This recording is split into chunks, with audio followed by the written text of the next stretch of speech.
Bonsoir mes chers amis et Moadim les Simcha. Voilà, c'est un cours un peu particulier puisque on le fait pendant les fêtes de Pessah et on va le dédier à la guérison de Uri ben Tzipora et également la guérison de Pascal ben Jeannette Sherman, le papa de notre cher ami Michael. Voilà, donc et pour la réfoua de tous les malades d'Israël, Bezrat Hashem, et que comme on a commencé déjà ce processus de la délivrance avec le début de Pessah, et bien qu'on connaisse la délivrance de tous les malades Bezrat Hashem qui sont encore hospitalisés et qu'on n'entende que des bonnes nouvelles autour de nous. Et je disais que c'était un cours un peu particulier, puisque effectivement, donc on ne va pas parler de paracha. Et s'il y avait une paracha qu'on aurait dû commenter ce soir, c'est la paracha de Béchalach. En effet, nous sommes les mi-fêtes, ce qu'on appelle Chol HaMoed, et le Shabbat prochain, c'est ce qu'on appelle Shevi'i Shel Pessah, le septième jour de Pessah, qui tombera donc le Shabbat. En Israël, ce sera le dernier jour de Pessah, puisque le soir même, on célébrera déjà la Mimouna, la fin de la fête. Et en dehors d'Israël, il y aura encore le dimanche, qui est déjà le huitième jour, celui qui est rajouté par rapport à Chouslaretz, tous les pays qui sont en dehors d'Israël. Alors, ce que je voudrais vous proposer, c'est une réflexion sur justement Chol HaMoed. Que veut dire cette notion de Chol HaMoed? Est-ce que c'est fête? Est-ce que ce n'est pas la fête? Est-ce que j'ai le droit de tout faire? On va voir qu'il y a des restrictions malgré tout. Donc ici, ce qui est très beau à voir en Israël, c'est que, par exemple, tous ceux qui sont scrupuleux dans l'accomplissement des mitzvot s'abstiennent de travailler et même lorsqu'ils sont employés, ils s'arrangent pour avoir donc les vacances pendant cette période-là. Une autre coutume aussi très très très belle, c'est ce qu'on appelle Aliyah la Regel.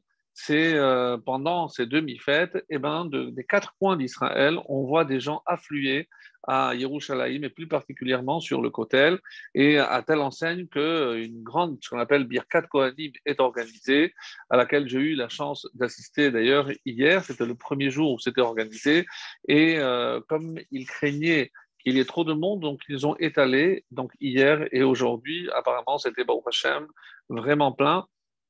Et donc c'est pour accomplir en quelque sorte cette mitzvah de Aliyah, la règle, monter à pied littéralement, mais c'était pour la fête, puisqu'il y avait une obligation de se rendre à Yerushalayim, à Jérusalem, pendant les trois fêtes de pèlerinage, d'où le nom, parce que tout le monde devait se rendre sur l'esplanade du Beth Amikdash, du temple. Alors, moi, ce que je voudrais vous soumettre comme idée, c'est par rapport à la langue hébraïque. La langue hébraïque, qui, vous le savez, est ce qu'on appelle en hébreu la Lashon HaKodesh, c'est mal traduit la langue sainte, c'est la Lashon HaKodesh. C'est le langage de la sainteté. Et on peut voir véritablement l'essence d'une langue, surtout que si je dis que c'est le Lashon HaKodesh, donc en parlant le Lashon HaKodesh, je m'attache à la Kedusha, à la sainteté. Donc de là, par exemple, nos maîtres diront qu'il y a des langues qui ne sont pas Kodesh. Il y a des langues véritablement où on dit que c'est le contraire de la Kedusha. C'est tout ce qui est profane. Donc c'est pour ça qu'on fait attention et regardez dans nos traditions, tout au long de notre histoire, parmi tous les pays que nous avons traversés, eh ben, il y a toujours eu un dialecte. Est-ce que c'est inventé, le judéo-espagnol, le judéo-allemand? Donc un langage qui permettait de parler alors que ce n'était pas évidemment la Shona Kodesh ni l'allemand. Comme si on voulait trouver on va dire, un arrangement par rapport à ces deux langues. Et il existe une langue qui, s'il est vrai qu'il y a une langue de sainteté et une langue qui est profane, il y a une langue qui est entre les deux. Et quelle est cette langue?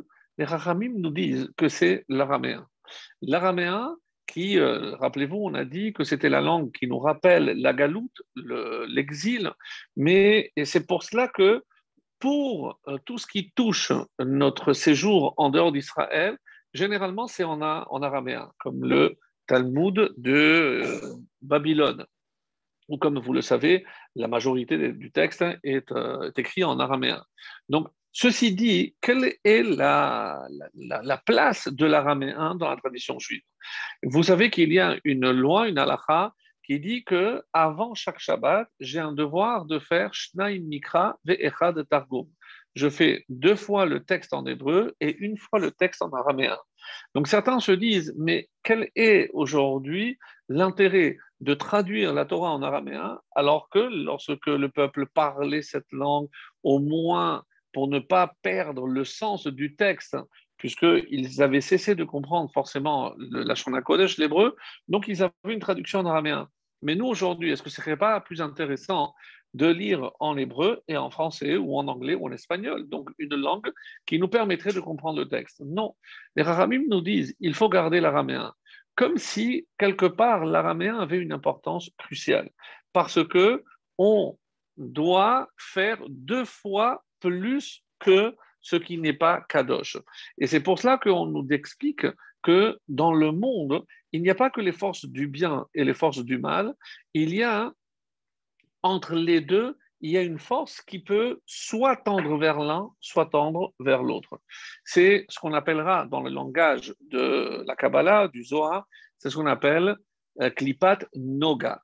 Klipat Noga, on sait très bien que la Klipa généralement désigne l'écorce, donc des forces du mal, et nous on parlera des forces du bien par rapport à Or, par rapport à tout ce qui émane de la lumière, et entre les deux, il y a Klipat Noga. Donc, je ne vais pas rentrer dans les détails parce que je n'ai pas la prétention de comprendre tout en profondeur. Mais une chose est certaine, c'est qu'il y a on va dire, un statut entre deux. Et on retrouve cette notion précisément dans ce qu'on appelle Chol HaMoed. Pourquoi? Parce que le Moed, comme on l'a déjà appelé, Moadé Mikrae Kodesh. Donc, Moadim, c'est les temps de rencontre avec Hachem. Ce sont les fêtes. Donc, le mot Ed est quelque chose qui relève forcément de la sainteté. Et j'ai Chol. Chol, c'est ce qui est profane. Donc, comment j'appelle cette période intermédiaire? Chol HaMoed. C'est le profane qui est dans la sainteté. Mais à quoi ça correspond? Qu'est-ce que cela veut dire? Pourquoi, par exemple, il y a parmi les 3 fêtes 2 qui ont Chol Moed, donc c'est ce qu'on appelle, pour que nous on comprenne à quoi ça correspond, ce qu'on appellera nous mi-fête, c'est une fête, mais ce n'est pas une fête. La preuve, c'est que je peux prendre la voiture, je peux faire des travaux qui seraient interdits évidemment à Yom Tov comme à Shabbat. Mais attention, il y a quand même des restrictions, que seulement là où il y a une notion de perte, les rachamim, dans des circonstances bien précises, me permettent d'éviter ces pertes-là.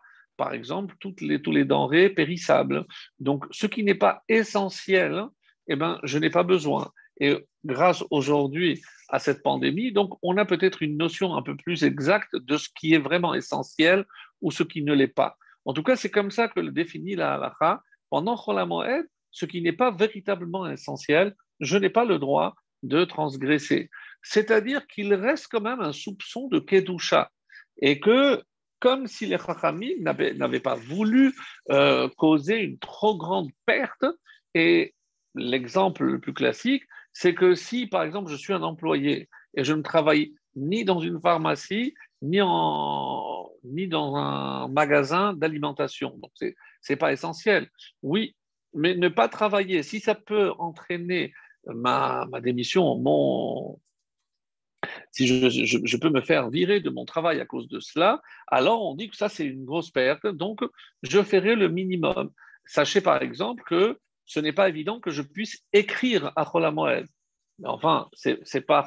Oui, alors ceux qui sont contraints d'écrire à Chol HaMoed, ils le font avec un chinouille, c'est-à-dire avec un changement. Ils prennent le stylo différemment. Si d'habitude je le prends comme ça, eh ben, je le prends différemment. Ou si c'est juste pour un grabuge, je le ferai de la main gauche. Donc, pour me rappeler constamment que je suis encore dans le Moed, mais dans un temps qui n'est pas entièrement sacré, mais qui n'est pas entièrement profane non plus. Parce que la preuve, c'est qu'il y a des restrictions. Donc, j'essaye de comprendre à quoi ça correspond et pourquoi c'est comme ça. Et je disais qu'il y a 3 fêtes. Ce qui est extrêmement intéressant, c'est que sous Côte, il y a des mi-fêtes, ce qu'on appelle Chol HaMoed. À Pessah, nous sommes en train de vivre ce Chol HaMoed, mais Shavuot, il n'y a pas de Chol HaMoed. Et c'est la vérité, aussi bien en Israël qu'en dehors d'Israël. La preuve, c'est qu'en Israël, ça durera un jour, en dehors d'Israël, 2 jours, mais il n'y a pas de Chol HaMoed. Donc, pourquoi pour la fête de Shavuot, il n'y a pas de Chol HaMoed? D'abord, on va essayer de comprendre à un niveau un peu plus profond qu'est-ce que cela représente. Et nos Rachamim nous disent qu'il faut qu'on sache que le jour de Yom Tov est comparé au Shabbat. La preuve, c'est que nous avons déjà commencé à compter le Homer. On aura l'occasion d'y revenir certainement par rapport à l'importance de ce décompte. Qu'est-ce que cela veut dire que chaque soir, on va compter un jour supplémentaire, après on comptera les semaines, et après on sera prêt à recevoir la Torah. Mais en tout cas, on a commencé, et d'où l'apprenons-nous l'obligation de commencer à compter le Homer de la Torah, qui nous dit clairement que c'est le lendemain du premier jour de Pessah. Mais dans le verset, il n'y a pas marqué Mimachorat Yom HaPessah, Mimachorat HaShabbat. C'est le lendemain du Shabbat. De là, on apprend que Yom Tov est appelé un Shabbat. Alors vous allez me dire, oui, parce que dans l'essence, autrement dit, dans la Kedusha de ce jour, il y a une Kedusha qui remonte à la création du monde, sans aucun doute, mais il y a aussi autre chose d'extrêmement intéressant et très très important. C'est que le jour de Yom Tov est comparé à un Shabbat parce que ça va commencer quelque chose. Donc, la différence avec le Shabbat, c'est que la Kedusha du Shabbat nous a été donnée par Hachem lui-même. La Kedusha de Yom Tov passe par l'homme. Regardez dans la bracha qui clôture donc le passage dans la Hamida ou dans le Kiddush, je dis Mekadesh HaShabbat. C'est Hachem qui sanctifie le Shabbat. Mais quand il s'agit des temps particuliers, on dit Mekadesh Yisraël Ve'azemanim. Donc, je passe d'abord par Israël et ensuite les temps. Pourquoi? Parce que ce sont les hommes qui, en déclarant le début de chaque néoménie, donc le début d'une nouvelle lune, de nouveau mois, et donc c'est là, eux, qui vont décider quand tombera la date de telle ou telle fête. Donc les fêtes sont entre les mains des sages. C'est important, rappelez-vous de ce détail quand on parlera tout à l'heure de la traversée de la mer Rouge. Donc l'homme a reçu, et à quel moment il a reçu ce pouvoir de décider sur le temps? C'était à Nissan. Ce mois, c'est comme si je vous donnais le temps, il est à vous, il est pour vous. Donc c'est vous qui allez maintenant décider ce que vous allez faire avec ce temps. Donc, qu'est-ce que je fais? Je m'élève d'une façon extraordinaire. Le Shabbat, comme le Shabbat, je m'élève, mais là, je le fais par mes propres moyens. La Kedusha ne vient pas d'en haut comme pour le Shabbat. La Kedusha de Yom Tov vient d'en bas parce qu'elle est dictée par les hommes. Donc, et quelle est la différence? C'est que quand je vais commencer à m'élever, mais je ne pourrai pas rester à ce niveau d'élévation. Donc, qu'est-ce qui va se passer? Obligatoirement, il faudra que je fasse un retour dans le monde de la matérialité. Mais en sachant qu'il y a un risque, c'est que en retournant dans le monde de la matérialité, eh ben, je perde complètement la notion de sainteté que j'ai acquise le premier jour de la fête. Alors, qu'est-ce que la Torah a prévu pour cela? Donc, on comprend maintenant, et d'après les sources profondes de la Torah, quand on dit que tout ce qui peut causer des pertes, à ce moment-là, je peux faire ce travail. On comprend qu'il y a ici des sous-entendus. Qu'est-ce que c'est ces pertes, mes amis? C'est des étincelles de Kedusha que je risque de perdre. Donc, c'est ça les vraies pertes pour un juif. Et donc, qu'est-ce qu'il est censé faire? Donc, il est censé récupérer ces étincelles. Mais pour ça, il faut une force incroyable. Évidemment que dans ce monde, comme nous le verrons, dans ce monde, il y a des forces qui s'opposent, ce qu'on appelle la Sitra Achara. Encore une fois, et même si je me répète, mais c'est essentiel, quand on parle des forces du mal, des forces obscures, Sitra Achara, l'autre côté, ce n'est pas une force, Chas Veshalom, qui s'oppose à Dieu. C'est de l'hérésie, c'est de la Avodat Zarah complète. Donc ça, ce sont 2000 ans d'exil, le résultat de l'influence de ce qu'on appelle la culture judéo-chrétienne, qui n'avait rien de judéo, mais était entièrement chrétienne. Donc pour nous, il n'y a pas le Satan comme l'ennemi de Dieu, qu'à Dieu ne plaise. Le Satan est un ange comme n'importe lequel et sa mission, vous l'avez compris, c'est nous rendre la vie plus difficile. Mais pour qu'on mérite, encore une fois, le salaire et la récompense qui nous attend au bout de tous ces efforts. Donc, quand je m'élève le jour de Yom Tov, après, il faut que je revienne plutôt dans la matérialité. Et là, que je sois à même de récupérer ces étincelles. Mais comme je disais, la Sitra Achara veut à tout prix empêcher le dévoilement de cette lumière divine. Donc, il fera tout, donc ce côté du mal, pour m'empêcher d'atteindre. Donc, quel est le risque?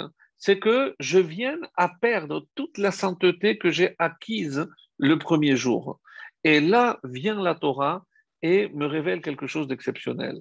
Comme j'ai commencé avec une sainteté extrêmement élevée, mais qu'après j'ai plongé pour récupérer, on va dire, c'est comme si quelqu'un va plonger sous l'eau pour récupérer des pierres précieuses.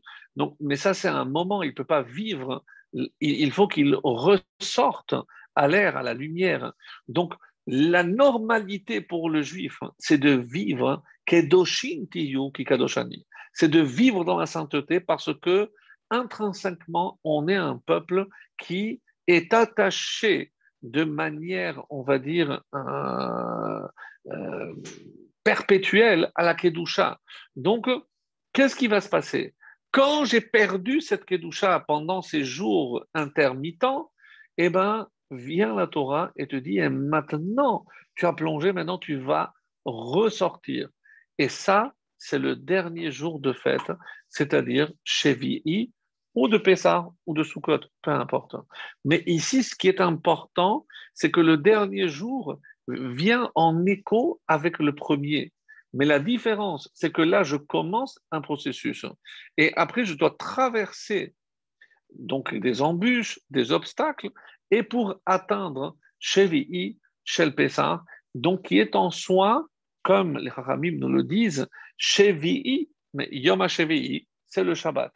Donc, il y a le Shabbat du début, puisque nous avons vu que par le verset de la Torah, le premier jour de Pessah s'appelle Shabbat, et là, le fait de nommer le septième jour Shevi'i, c'est que le septième jour, c'est comme si c'était aussi un Shabbat.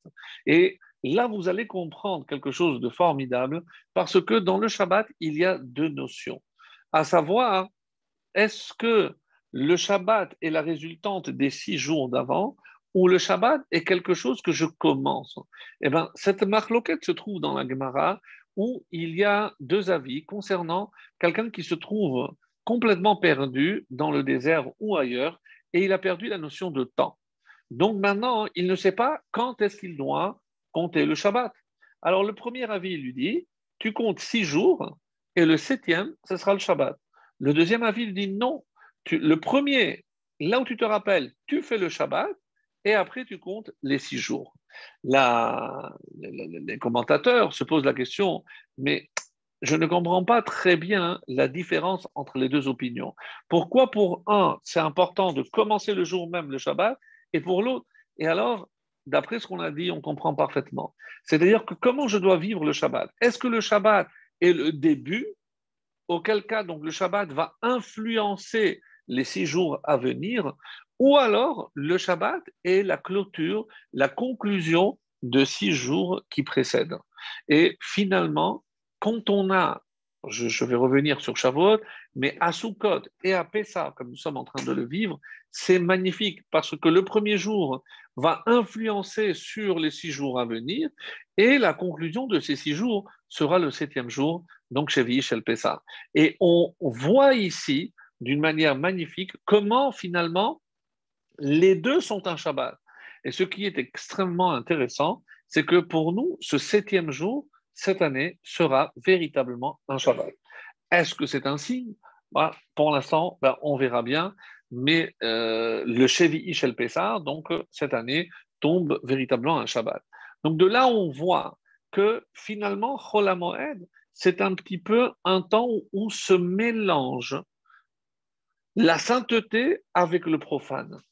Et en comme s'il y avait une lutte pour maintenir la Kedusha sur le côté profane. Ça n'existe nulle part ailleurs. C'est une notion incroyable. C'est pour ça que je voulais insister ce soir sur ce point, parce qu'on n'en parle pas souvent. Chol HaMoed, soit pour moi je le fais complètement chol, et c'est ce que disait dans Pirkei Avot, attention à mévaser et à moadot, celui qui méprise les fêtes. Mais je n'ai pas besoin qu'un sage, même si c'est dans une Mishnah, vienne me dire ben, les fêtes sont de la Torah, donc je n'ai pas besoin qu'un sage vienne me mettre en garde contre le mépris ou la non-observation d'un jour de fête. Non.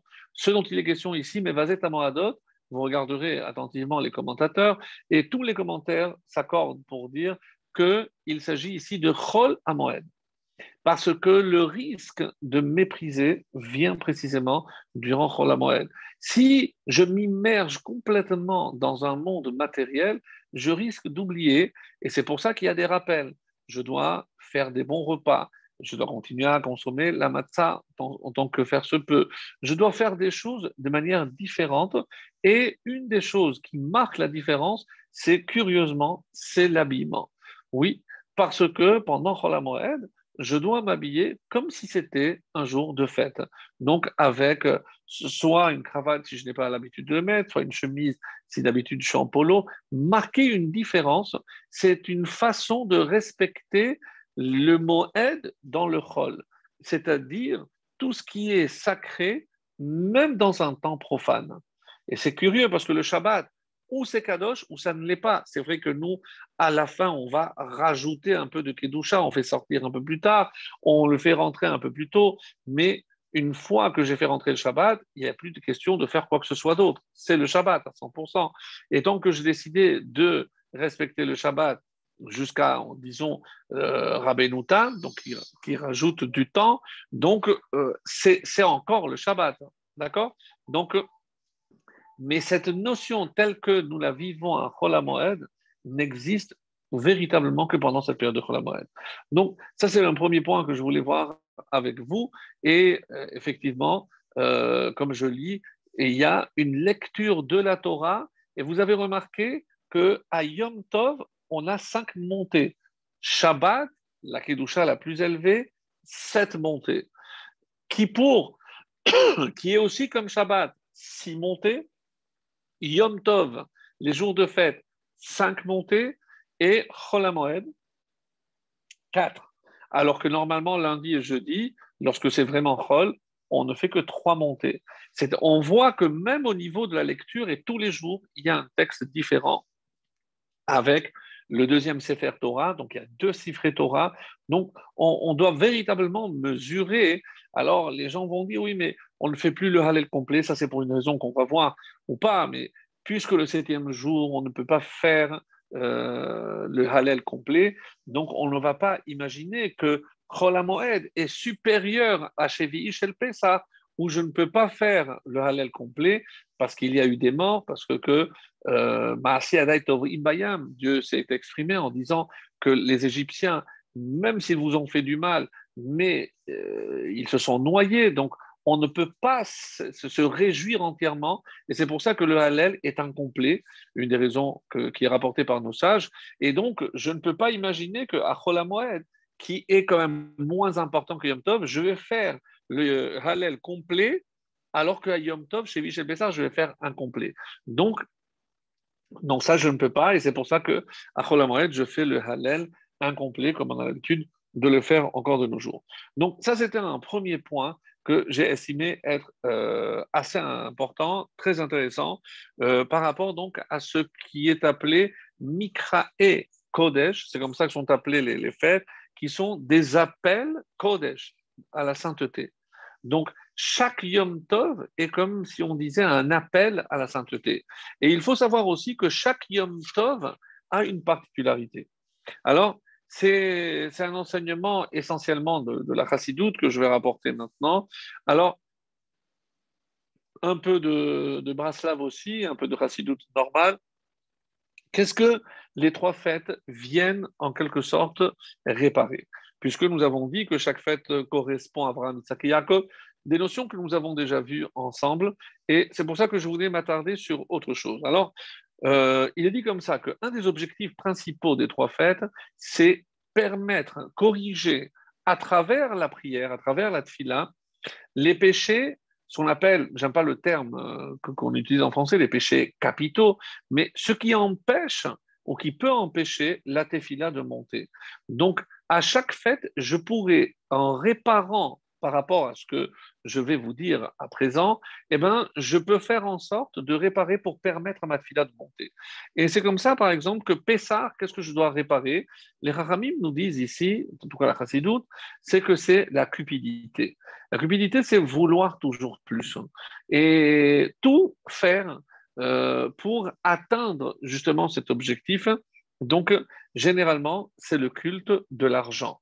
Et c'est curieux que ça soit assimilé à la Avodah Zarah. Pourquoi? Parce que la Avodah Zarah, elle ne peut pas être, depuis Matan Torah, elle n'est pas véritablement ancrée dans le peuple juif. Parce qu'on a entendu directement Anochi Hashem Elokecha et Lo Yelecha Elokim Acherim. Donc, dans la nature profonde du juif, il n'y a pas justement cet élan vers la Avodah Zarah, même si nous avons vu que on a dû prier pour l'annulation de cette Avodah Zarah, mais c'était évidemment, comme vous l'avez compris, un prétexte. Et avant que j'oublie, puisque je n'ai pas terminé tout à fait, c'est pourquoi à Shavuot? Pourquoi Shavuot, il n'y a pas de Chol HaMoed? Alors, si vous avez bien compris les termes que j'ai utilisés pour expliquer les deux autres fêtes, vous avez évidemment compris. Qu'est-ce qu'on célèbre à Shavuot? C'est le pouvoir de la Torah. C'est pas un événement quelconque, hein. C'est pas une délivrance, c'est pas une protection comme à Sukkot, c'est la Torah elle-même. Et quand je suis immergé par, pour et grâce à la Torah, je n'ai besoin de rien d'autre. Donc j'atteins donc une kedusha parfaite grâce à la Torah. Et c'est pour ça qu'on n'a pas besoin ni de Chol HaMoed, ni d'un deuxième jour. Donc, la force de la Torah est au-dessus de tout le reste. Et quelqu'un qui s'immerge, et quand est-ce que je suis censé m'immerger justement dans la Torah? Eh bien, c'est la veille du don de la Torah avec ce qu'on appelle le tikkun. Le tikkun, c'est la veillée que l'on fait à Shavuot. Donc, curieusement, on fait aussi une veillée à la fin de Pessah et à la fin de Sukkot. Donc, la veillée de Hoshana Rabbah, et il y a aussi une veillée, comme nous allons le voir, chez le Pessah. Il y en a qui ont l'habitude de lire certains textes qui apparaissent dans le livre qui s'appelle Kyrie Moed, donc par rapport à Mikrae. Donc Kyrie Moed, c'est les lectures de chaque fête et on lit des passages.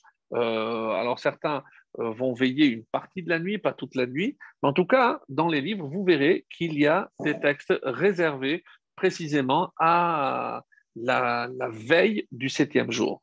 Donc c'est quand même curieux que la fin de Sukkot, au Shana Rabbah, on fasse une veillée.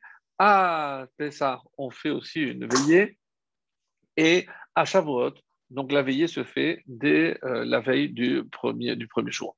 Donc, parce que, encore une fois, et je termine avec cette notion-là, que Shavuot, qui exprime la force de la Torah, donc n'a pas besoin, j'ai pas besoin de me plonger. Donc, j'ai atteint une élévation telle qu'il n'y a pas besoin ni de Chol HaMoed, ni un deuxième Yom Tov. Si j'ai véritablement vécu, c'est ce don de la Torah comme je dois le vivre, c'est-à-dire avec une préparation déjà depuis Pessah, puisque je peux considérer que c'est la culmination de Pessah. C'est pour ça que ces deux événements sont reliés par le conte du Homer. Donc c'est évidemment plus qu'un conte, c'est une élévation, un travail sur soi qui me permettra d'atteindre donc cet événement que l'on appelle Matan Torah dans un état de pureté très très élevé qui ne nécessitera pas de Chol HaMoed. Voilà donc par rapport à Shavuot.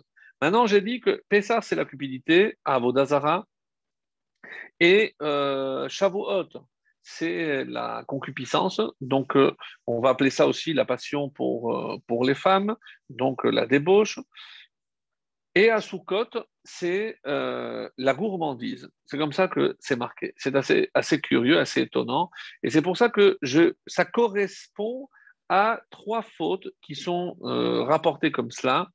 Qu'est-ce qui fait que ma prière peut ne pas monter jusqu'au ciel. Il y a trois fautes essentielles, et c'est intéressant parce qu'on ne les entend pas souvent, mais pour vous montrer à quel point ça peut empêcher, même si je fais ma tefila avec kavana, mais ces fautes-là empêcheront ma tefila de monter. Et des fois, des gens s'étonnent. Comment, avec tout ce que je prie, comment Hachem, il ne m'octroie pas, il n'exauce pas mes demandes, etc. Des fois, il faut se demander s'il n'y a pas quelque chose qui entrave. Vous savez qu'à part les fautes qui peuvent empêcher la tefila de monter, il y a aussi ce qu'on appelle sha'atnez. Les Chachamim nous donnent cet enseignement que quelqu'un qui porte sha'atnez, c'est comme s'il créait un écran et la prière ne peut pas monter. Donc, faire extrêmement attention lorsque on a un vêtement en laine, de vérifier qu'il n'y ait pas de mélange avec du lin.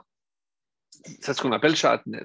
Donc, on donnera à des spécialistes qui vérifieront qu'il n'y a pas de mélange. C'est un issour de la Torah, donc extrêmement grave. Et c'est ce qui fait aussi que, comme je l'ai dit, notre fila ne peut pas monter. Alors, quelles sont ces fautes tellement graves qui empêcheront ma tfila de monter? On dit ridiculiser autrui. Hammalbin pene chavero barabim. Si je fais honte à quelqu'un en public. Donc ridiculiser, on ne s'imagine pas le mal que ça peut faire, parce que même si l'autre ne m'en tient pas rigueur, mais là-haut, c'est extrêmement grave. Comment quelqu'un qui se permet de se conduire ainsi peut se permettre de s'adresser à moi, dit Dieu. Donc, je n'écoute pas cette fille-là. Et là, il n'y a pas besoin des anges pour intercéder et intercepter. Il n'y a pas besoin. Hachem ne l'écoutera pas. Donc, très, très grave. Donc, ridiculiser autrui. L'autre faute, c'est perdre la foi. Attention, on a des moments de faiblesse, des moments de doute, des moments où on baisse les bras, des moments où on ne comprend pas le comportement d'Hachem. Pourquoi les méchants réussissent et les gentils subissent? Donc, c'est vrai, c'est la question, on va dire, puisque Moshe Rabbeinu n'est pas arrivé encore à avoir une réponse entière à cette question-là. Et ça peut des fois nous faire perdre un petit peu ou douter. Donc, la perte de la foi. Parce que comment, au même moment où je ne crois pas entièrement, et on le retrouve cette notion au moment de la traversée de la mer Rouge, où c'est introduit par Vaya Amidou Bachem ou Moshe Avdo.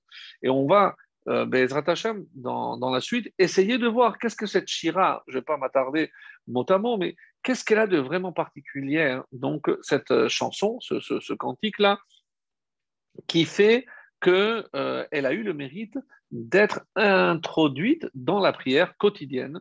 Donc, à part pour ceux qui ont l'habitude, un jour par an, c'est le jour de Tisha B'Av où on ne fait pas, on le change par Ha'azinu, le cantique de Ha'azinu. Et on en dira aussi un petit mot. Donc, je répète, la première, c'est ridiculiser autrui. Deuxième, donc très grave aussi, c'est une perte de foi et souiller l'alliance.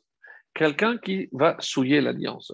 Et qu'à Dieu ne plaise. Donc, on sait qu'il y a beaucoup de façons de souiller l'alliance, que ce soit par des relations interdites, par les pertes séminales, donc en vain, ou même lorsque, pour quelqu'un marié, ne respectant pas scrupuleusement les règles de Nida, qui évidemment enjoignent au couple de garder une distance, des séparations, etc. Donc, quand malheureusement j'ai souillé, et je choisis le terme souiller son alliance, puisqu'on n'appelle pas la Mila, c'est Brit Mila. C'est une alliance qu'on a contractée avec le Créateur du monde. Donc, si je souille cette alliance, c'est comme si je rompais le pacte avec Dieu. Alors, de quel droit je vais venir maintenant prier? Comment vous voulez que ma prière puisse monter une fois que j'ai rompu par mon agissement, donc ce pacte, cette alliance avec Dieu. Donc, extrêmement grave. Et tellement grave que les Chachamim prévoient qu'à travers chaque fête, je vais essayer de réparer pour pouvoir permettre à ma tfila de monter. Et c'est comme ça que, par exemple, c'est rapporté dans le Likouté Moharan, donc Rabbi Nachman de Braslav. Donc, c'est lui qui rentre dans ces détails en essayant d'expliquer Donc, regardez à Pessah, donc il y avait cette cupidité, c'est vouloir. Et comment Dieu les a récompensés? D'abord parce qu'ils sont sortis avec Birchush Kadol, ils sont sortis avec de l'or, mais non seulement avec ce qu'ils sont sortis, mais il est rapporté dans certains midrashim qu'il restait Baal Tsephon au moment où ils sont arrivés à la mer Rouge, devant la mer Rouge, ou la mer des Joncs plus exactement, puisque Yam Souf, c'est la mer des Joncs, et il y avait Baal Tsephon.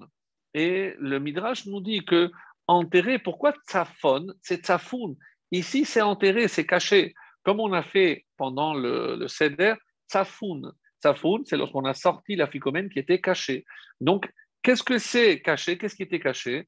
Depuis les temps de Yosef, quand, rappelez-vous, les temps de famine, tout le monde venait acheter son blé. Et où est-ce que Yosef a caché tout ce trésor? Eh bien, il l'a caché précisément sous cette statue. Et au moment où ils sont sortis, on dit que chaque juif avait 60 mules contenant l'or et l'argent pour chacun. Et le plus riche de tous était Korah, comme on va le voir. Lui, il avait 90 mules pour seulement les clés des coffres. Imaginez la richesse que ça pouvait représenter. Donc, et même au moment où ils se sont noyés, puisque ils avaient encore gardé dans le palais, le pharaon évidemment avait gardé son trésor et il avait caché l'or à l'intérieur des chars. Il y avait 600 chars. Et lorsque tout a coulé, Dieu a fait un miracle. L'or et l'argent qui avaient été cachés ont flotté. Ils ont été ramenés jusqu'à la rive et tous les Juifs. Donc c'est pour ça qu'ils sont comme si Hachem avait voulu les récompenser. Et c'est ça la véritable richesse lorsque on va via Aminu, lorsqu'on croit en Hachem, alors on voit sa main et on voit comment Hachem nous procure ce dont on a besoin. Et des fois, le problème que nous avons, c'est ne pas savoir ce que nous avons, ce vraiment dont on a besoin.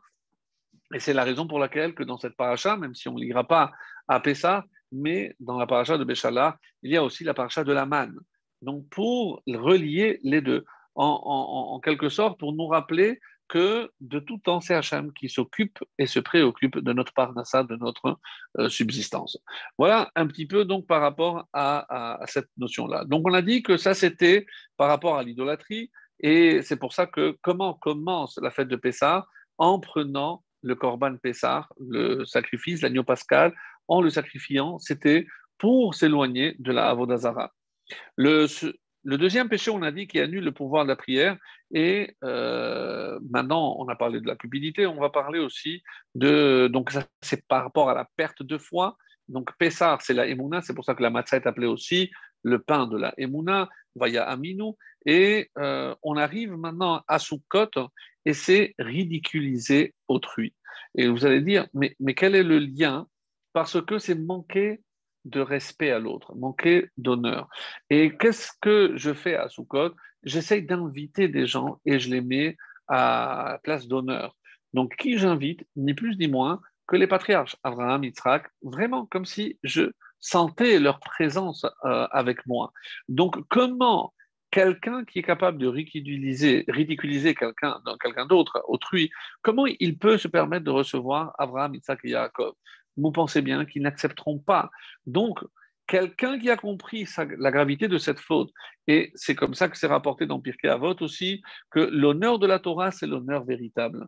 Donc, si j'ai compris que c'est en honorant les autres que je me rends moi aussi honorable, c'est comme ça que cette mitzvah corrige aussi le désir exagéré de nourriture. Et on a dit aussi que c'était le problème à Sukkot. Parce que Sukkot, je dois manger en dehors et je dois partager.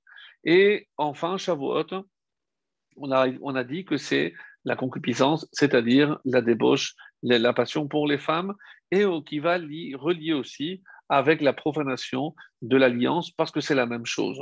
Et la seule chose qui puisse sauver, parce que c'est tellement grave, et on a dit que c'était à Shavuot, c'est évidemment la Torah. Si j'accepte entièrement la Torah et que la Torah me pénètre, alors à ce moment-là, je pourrais essayer de dominer cette passion qui brûle l'homme de l'intérieur pour que le feu de la sainteté puisse éteindre le feu de l'impureté et de la faute.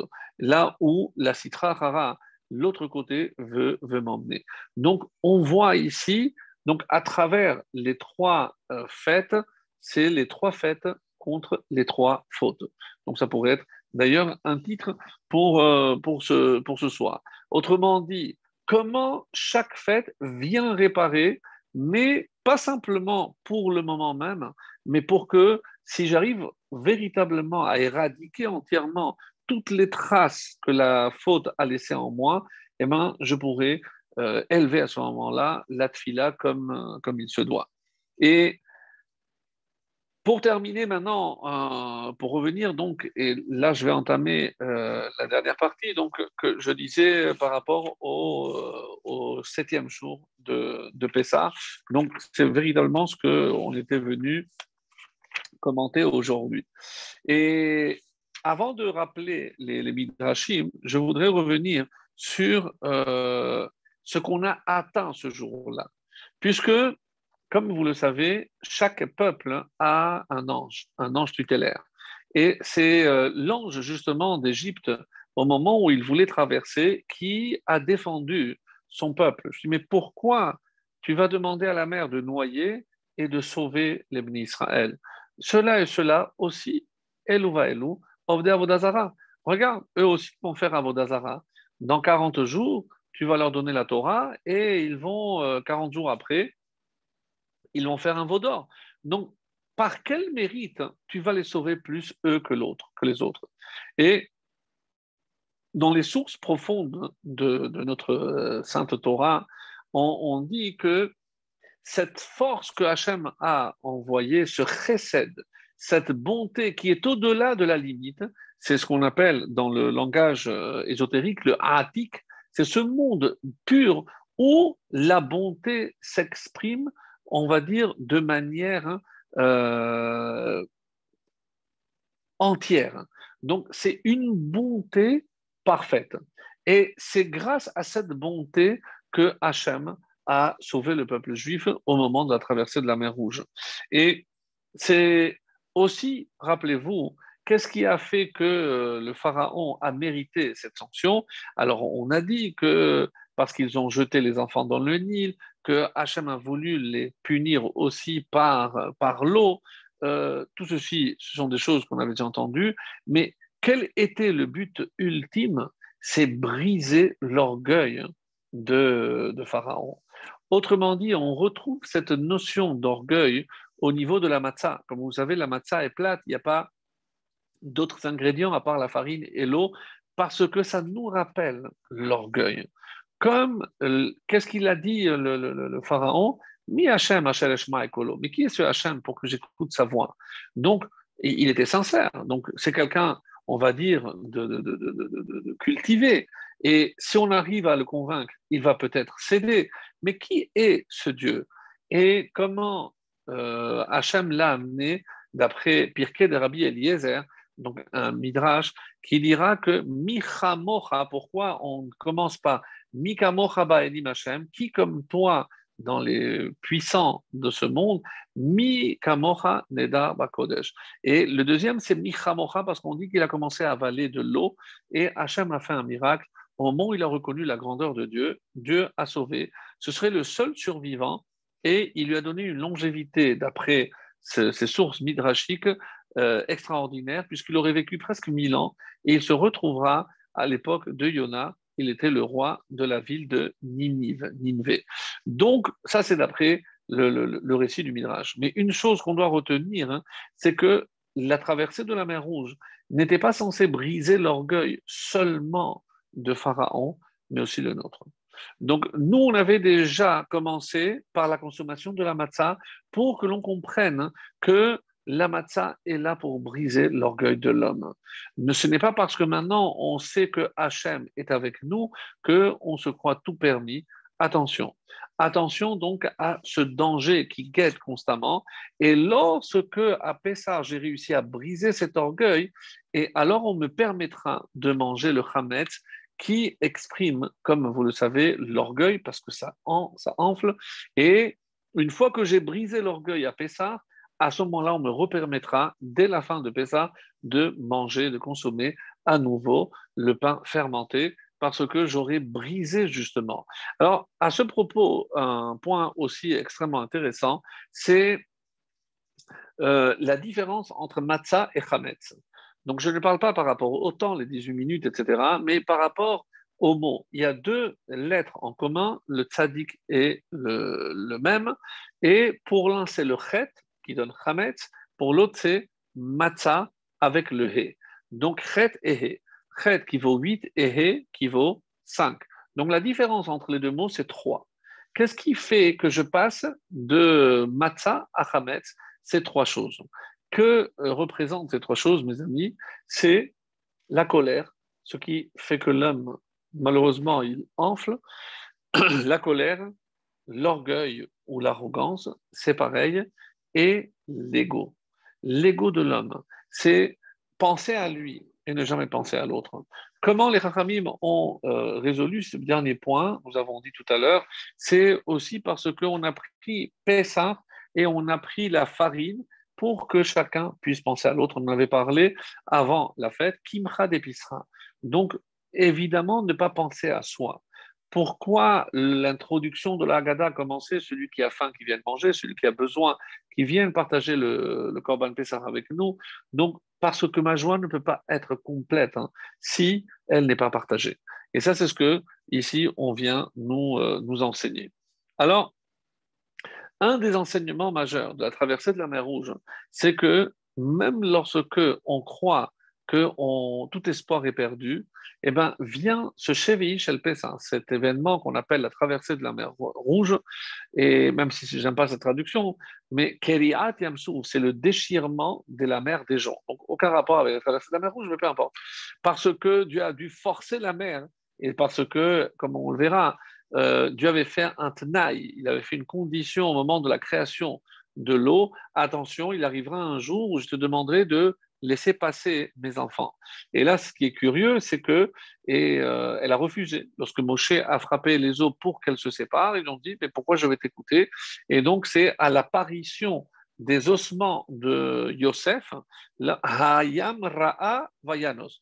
La mer, elle a vu et elle a fui. Elle a fui devant celui qui avait fui cette pulsion lorsque, face à la femme de Potiphar, il avait contrôlé justement son alliance, et ça, devant ça, la mère n'avait rien à dire, et elle s'est fendue. Alors, donc, comprendre par là, mes amis, que même lorsque la situation paraît désespérée, il y a toujours un espoir. Quand Vaya Amin ou Bachem ou Moshe Avdo, si je sais placer ma confiance uniquement en Akadosh Baruch Hu, dans le maître du monde, si je sais que le salut ne peut venir que de lui, à ce moment-là, c'est là où je verrai Mamash Nissim Veniflaot. Parce que des fois, des gens oublient que celui qui tire les ficelles, c'est Akadosh Baruch Hu. Et il ne s'est pas contenté de nous faire sortir d'Égypte. Et on est arrivé à ce niveau, on dit, de Kriyat Yamsouf, qui correspond finalement à ce qu'on pourrait dire le 11e miracle. Oui, il y a eu 10 plaies en Égypte, mais si vous avez été attentif, le soir du Seder, on a dit que lors de la traversée de la mer Rouge, il y a eu 50. D'autres disent non, c'est 5 fois plus, donc jusqu'à 250 miracles à l'intérieur même de la traversée de la mer Rouge. Donc, un événement beaucoup plus important que les 10 plaies que les Égyptiens ont subies en Égypte même. Donc, qu'est-ce que cela symbolise? Donc, la traversée, encore une fois, de la mer Rouge, on nous dit que c'est par rapport aux séphirotes, s'il y a 10 séphirotes, et généralement, on compte comme Chorma, Bina et Da'at, les trois du cerveau qui correspondaient, rappelez-vous, aux trois matzot qu'on place par-dessus. Après, il y a les 6 autres qui correspondent au cœur, et Malchut qui correspond aussi à la Kehara, donc le plateau de Pessah, donc avec ces 6 ingrédients et les 3 matzot par-dessus, on retrouve encore une fois les 10 séphirotes. Et si je compte Horma, Bina et Da'at, donc ça s'est fait 10, mais il y a une qui est au-dessus, qui est ce qu'on appelle Keter. Keter, c'est généralement on traduit par la couronne. Pourquoi? Parce que la couronne ne fait pas partie du corps du roi, c'est quelque chose qui vient du dessus, et on dit que ça c'est l'inspiration divine, c'est le monde pur de l'émanation, et comment je sais que précisément lors de la traversée de la mer Rouge, donc c'est comme si Hachem avait ouvert les sept cieux et ils ont vu directement le Kisei Hakavod. Donc un événement d'une puissance qu'on ne peut même pas imaginer. Même le Midrash qui s'exprime en disant que même une simple servante a vu ce que le plus grand des prophètes, celui qui a vu la vision du char céleste, n'a pas atteint.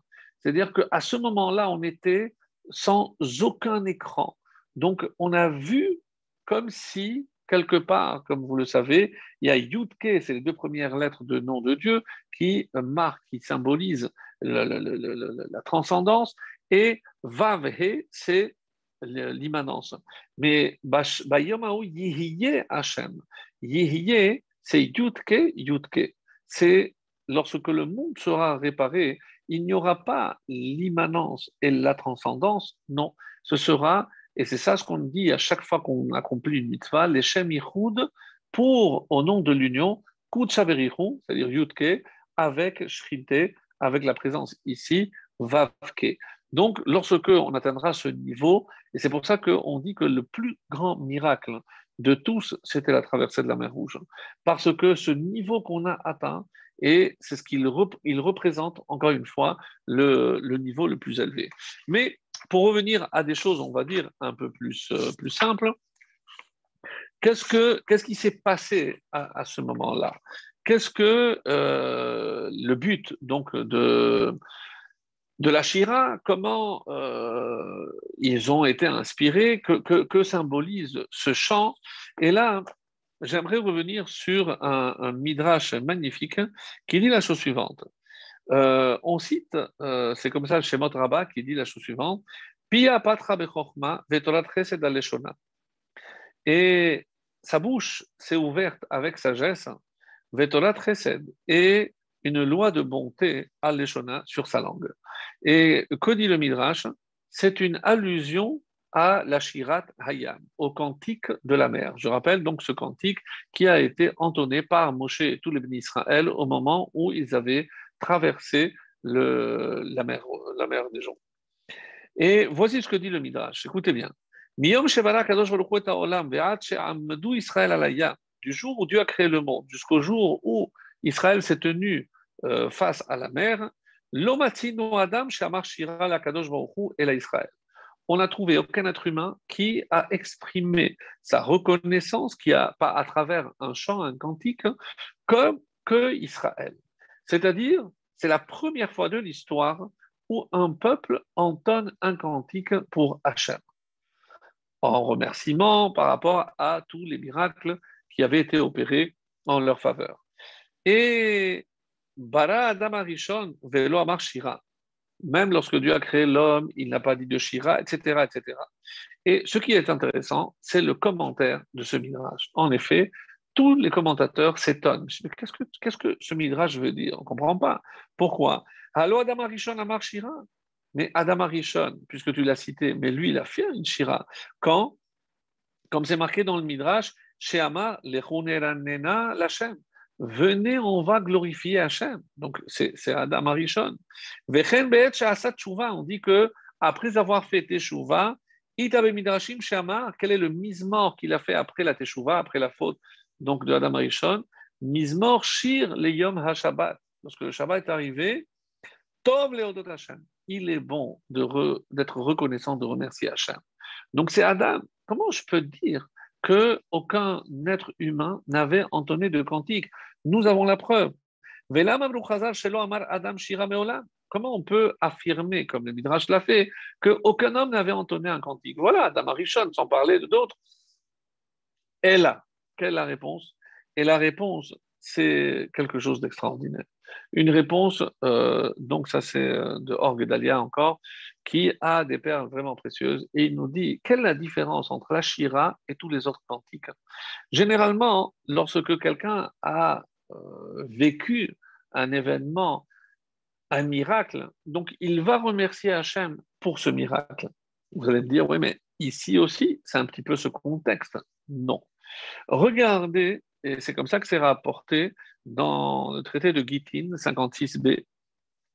Shebet Urban Bet Hamikdash Amru Micha Mocha Ba'elim Hashem. Au moment où le temple était détruit, ils ont entonné Mi chamocha ba'elim Hashem, mi kamocha ba. Et il dit, ne dites pas ba'elim, mi kamocha ba'ilemim, mais parmi les muets. Qu'est-ce que cela veut dire? Shakadosh Baruch Hu shotek kivyachol negel kol amegadefim. Parce qu'il y avait tellement d'accusateurs, c'est que Hachem, il se tait et il les fait taire. Et c'est pour ça qu'il les mime, il les rend muets. Parce que si on entendait tous les accusateurs qui viennent contre Israël, nous ne serions pas là. Donc, Michamo Chaba Elim, Altikre, il les mime, et Elim, et là, il les mime. Donc, de là, on voit la grandeur et la bonté d'Hachem. Même au moment de la destruction du temple, il s'est montré magnanime avec le peuple juif. Et alors, et c'est pour ça que, qu'est-ce que représente la Shira, mes amis? Et c'est là toute la nouveauté concernant ce cantique que les Rachamim vont dire. On a toujours remercié Hachem pour le bien qu'il nous a fait. Et qu'est-ce qu'il y a vraiment de nouveau dans la Shira? C'est qu'on ne remercie pas Hachem uniquement par rapport au bien qu'il nous a fait. Mais lorsque même Amar Oyev Erdof, donc on dit que mon ennemi il a dit, je vais le poursuivre. Mais est-ce que c'est bien ça? Comment je peux, à l'intérieur du cantique, introduire une notion aussi négative? Je suis en train de louer Hachem parce qu'il m'a envoyé un persécuteur pour me pourchasser. Comment je peux imaginer cela? Et c'est ça ce que le Rav nous dit, c'est que les Hatid Lavo, Ikar Hashira yé Hatid Lavo. Donc, véritablement, comme son nom l'indique, Az Yashir, il chantera. Alors, c'est un peu contradiction. Az, c'est toujours la notion de passé. Yashir, c'est le futur. Comment je le mélange, le passé et le futur? Parce que la vraie chanson, c'est celle que l'on va chanter, Léati de Lavo. Et pourquoi? Comme on va voir, chez Hagalut Hayata Letovatenu. C'est lorsqu'on aura compris que tout l'exil, toutes les persécutions, tout ce qu'on a subi, c'était pour notre bien. Lorsque on aura les réponses à pourquoi l'Inquisition, pourquoi la Shoah, pourquoi les pogroms. Donc évidemment qu'on reste un peu sur notre soif, hein. Mais, et peut-être c'est la raison essentielle que pendant toute cette période, on ne peut pas entonner un cantique. D'abord parce qu'on n'a pas atteint la fin de notre exil à nous. Mais comment vous imaginez que même si on atteignait la fin de notre exil, on va trouver les forces d'entonner un cantique de remerciement, de louange pour Hachem? Oui, mais parce qu'on aura compris que tout ce qu'on a subi était pour notre bien. Donc, qu'est-ce que la Shira vient nous enseigner? C'est que dans la Shira, on a remercié, pardon, on a remercié Hachem, pas simplement pour les miracles, mais aussi pour tout le mal qu'on a subi. Et ça, c'est un niveau incroyable. C'est pour ça qu'on parle ici d'un niveau, d'une connexion avec la source directement, parce qu'il n'y a qu'à ce niveau-là que je pourrais comprendre véritablement tous les événements qui se sont déroulés ici-bas.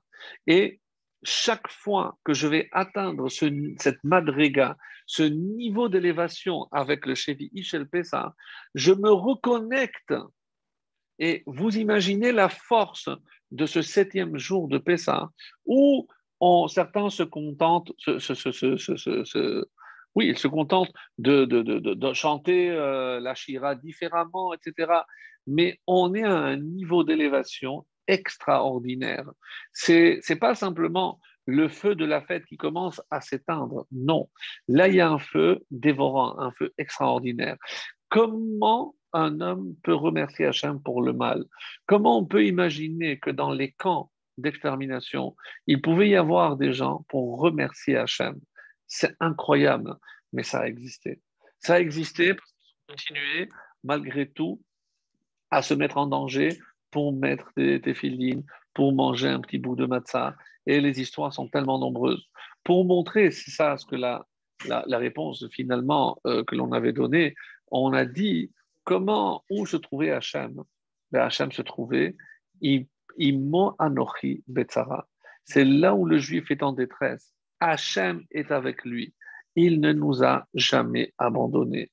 Et même lorsque on était apparemment encerclé, les Égyptiens derrière, le désert d'un côté avec des bêtes féroces. Ici, c'était des falaises, d'après le Midrash. Donc, on n'avait pas où aller. Et on n'avait que le chemin qui prônait de continuer. Quoi, rentrer dans l'eau, se mettre en danger. Et c'est là où intervient évidemment le miracle. Et quel est ce miracle, justement? On dit que c'est le moment où Nachshon ben Aminadav va rentrer le premier. Mais apparemment, ça contredit ce que je dis, puisque j'ai dit tout à l'heure que c'est grâce aux ossements de Yosef. Alors, comment je peux dire, d'une part, que c'est les ossements de Yosef qui ont provoqué l'ouverture de la mer, et de l'autre côté, je dis que c'est Nachshon qui est rentré. Alors, et c'est ça ce qui est très intéressant, c'est que comment je peux m'attacher à cette lumière?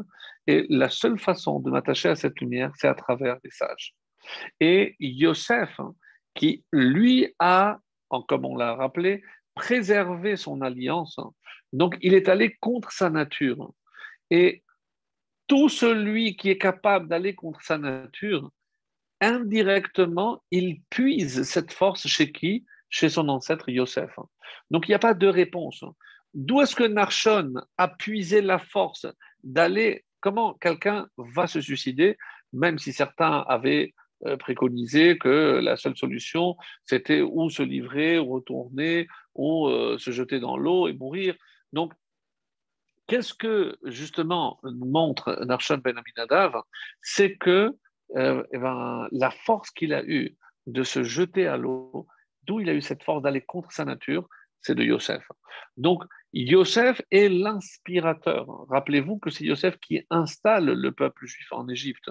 Donc, en prenant toutes les précautions nécessaires pour que le peuple juif soit capable d'affronter par la suite non seulement l'exil que nous connaîtrons en Égypte, mais tous les exils à venir. Et c'est pour ça que Yosef reste emblématique pour marquer la préparation à l'exil. C'est le juif galoutique, celui qui prépare notre retour à la terre. C'est, comme vous le savez, Mashiach ben Yosef. Mashiach ben David, c'est déjà ici en Israël, où tout arrivera à conclusion. Donc, qu'est-ce que la Shira? C'est la glorification d'Hachem. Et j'aimerais maintenant apporter un point supplémentaire, très intéressant aussi, par rapport à ce qu'on a dit. Et je ne me rappelle plus si j'avais raconté cette histoire la semaine dernière. C'est par rapport à celui qui a posé la question à ce rave qui avait survécu, mais vous n'avez pas de questions. Et il a dit, oui, mais les questions, je les pose lorsque je suis dans la prière. Et qu'est-ce qu'il a voulu dire par là? C'est que quand je suis face à Hachem, donc pour ne pas justement que mes questions puissent affaiblir ma foi, parce que si je n'ai pas la Emouna, je n'aurai jamais de réponse. Et je peux rester avec des questions, peu importe, mais je garde les questions, mais je garde ma Emouna. Mais qu'est-ce qui se passe si je n'ai pas de réponse? Et pour moi, la réponse est plus importante, c'est que je risque de perdre ma Emouna. Donc, extrêmement grave. Donc, quand on a des questions à poser, il vaut mieux se trouver face à face avec Hachem. Parce que, et c'est ça le moment de la prière, je suis face à Hachem. Donc je peux, et ce n'est pas parce que je n'ai pas une réponse que je ne suis pas devant lui. Et ça, toute la différence, lorsqu'on a vu malheureusement des gens qui se sont éloignés petit à petit parce qu'ils pensaient que Hachem avait tourné le dos. Non, celui qui tourne le dos, c'est l'homme, c'est jamais Hachem. Donc, et où on va apprendre ça d'un texte magnifique, on lit d'ailleurs tous les matins, on dit En kelokenu. En kelokenu, en version originale, no hay como nuestro Dios. Il n'y a personne, il n'y a rien d'autre comme Hachem, kelokenu. Et juste après, qu'est-ce qu'on dit? Mi kelokenu. Qui est comme Hachem, comme notre Dieu? Je ne comprends pas. Comment tu poses la question qui est comme notre Dieu? Tu cherches une réponse à cette question? Oui. Quand est-ce que je peux poser la question mi kelokenu? Lorsque d'abord j'ai posé comme axiome En kelokenu. Je sais qu'il n'y a pas comme notre Dieu. Et maintenant, je vais passer toute notre vie à vérifier, à connaître Hachem. Mais c'est quoi l'axiome? En kelokenu. Si, et regardez, c'est pas logique, puisque j'aurais dû demander mi kelokenu et je réponds en kelokenu. Mais c'est pas comme ça, c'est pas logique. L'ordre établi par nos ramim. En kelokenu, ça ne se discute pas. Il n'y a pas comme notre Dieu. Et une fois que tu as compris ça, Tu peux te poser la question, Mikelokenu, qui est comme notre Dieu? Alors, c'est un petit peu comme la question qu'on se pose souvent, comment je sais que je vis? Alors certains disent, c'est parce que je pense. Et donc je pense, donc c'est ce qui me permet de savoir que j'existe. Oui, mais ça ne suffit pas de penser. D'abord, le fait que je pense, ça prouve que je suis en vie. Et parce que je suis en vie, alors j'existe. Mais donc, il faut évidemment reconnaître, et c'est ce que le juif fait, Modéani lefanecha, tous les matins en ouvrant les yeux. Alors, les Umot Haolam, d'après la Mechilta, qui a dit cette phrase Mika mocha ba'elim Hashem, Mika mocha nedar bakodesh. Donc, qui pose cette question? Et il y a un point aussi assez intéressant, c'est au niveau de l'écriture. Pourquoi? Parce que le mot, oui, d'après ce qu'on a dit dans Pirkei de Rabbi Eliezer, c'est le pharaon qui aurait dit cette phrase, et d'ailleurs c'est pour ça que une fois c'est K, une fois Cha, parce que l'eau a commencé à rentrer. Mais il y a dans la Mechilta, donc c'est une autre source midrashique qui donne quelque chose d'extraordinaire.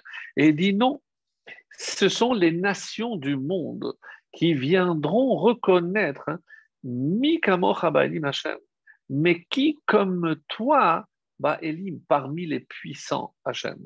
Donc, lorsque les nations viendront reconnaître la grandeur d'Hachem, et où est-ce qu'on a une preuve que c'est la traversée de la mer Rouge qui a provoqué cette reconnaissance chez les nations du monde? Rappelez-vous, lorsque Yahushua a envoyé deux espions, ils sont allés chez une aubergiste. Certains disent que non, le mot zona n'est pas à traduire comme aubergiste, mais autre chose. Et il y avait donc deux espions qui ont été accueillis par cette femme qui les a cachés au moment où ils ont voulu les mettre à mort. Et elle a dit cette phrase assez intéressante. Mais on savait depuis l'ouverture de la mer Rouge, on savait que rien ne vous arrêterait pour posséder et conquérir cette terre. C'est-à-dire que tout le monde avait entendu parler de la traversée de la mer Rouge.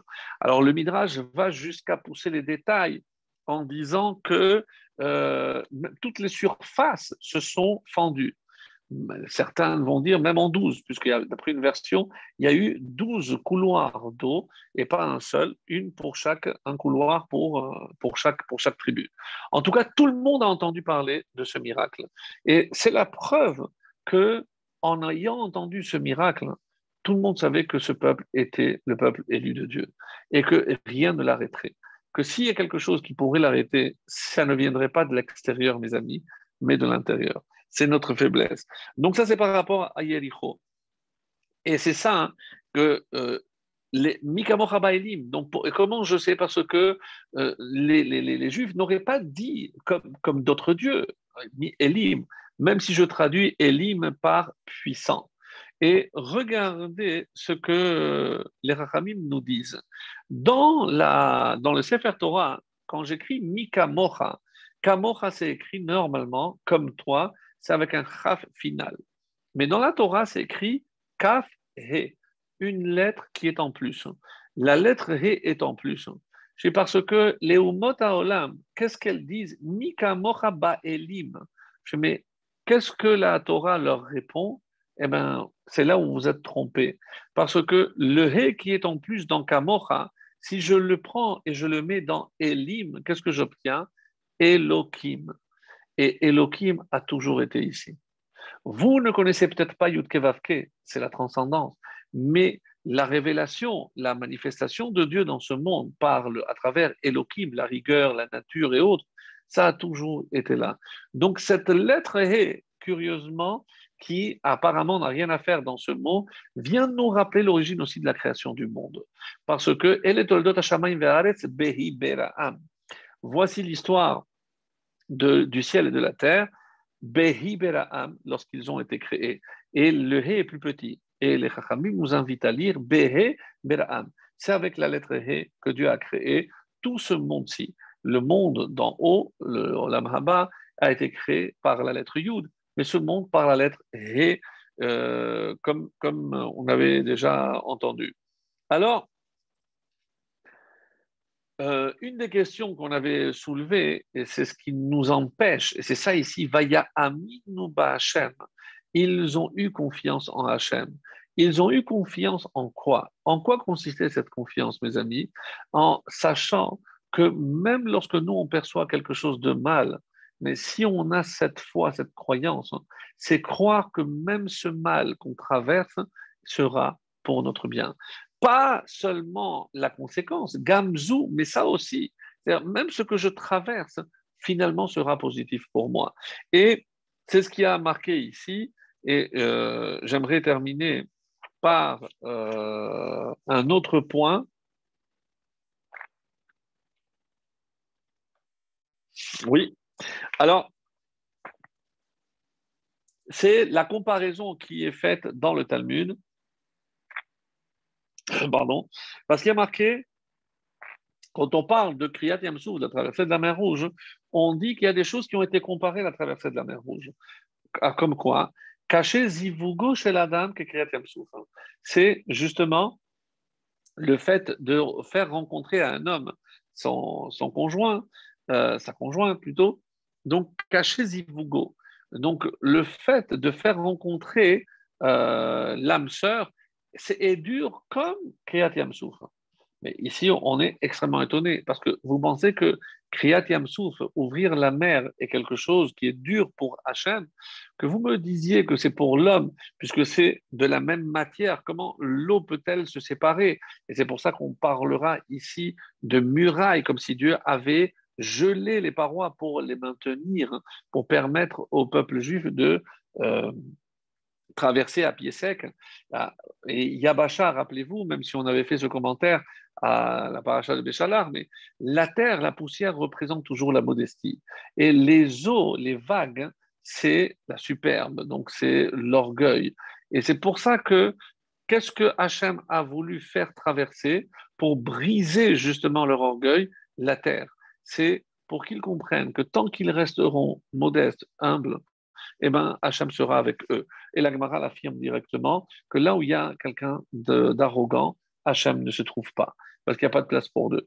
Donc, revenir, donc, est-ce que pour Hachem, c'est difficile d'ouvrir la mer? Je ne comprends pas cette notion. Et quoi, c'est difficile de faire rencontrer à un homme son âme sœur. Ben, Hachem, il peut tout faire. Et il y a aussi Kashin Mesonotav. Donc, on dit que la parnassa de l'homme aussi, elle est difficile comme Kriyat Yamsouf. Alors, c'est extrêmement compliqué. Comment je peux imaginer que la parnassa, pour Hachem, soit quelque chose de dur, mais pour lui, ça devrait pas représenter une difficulté.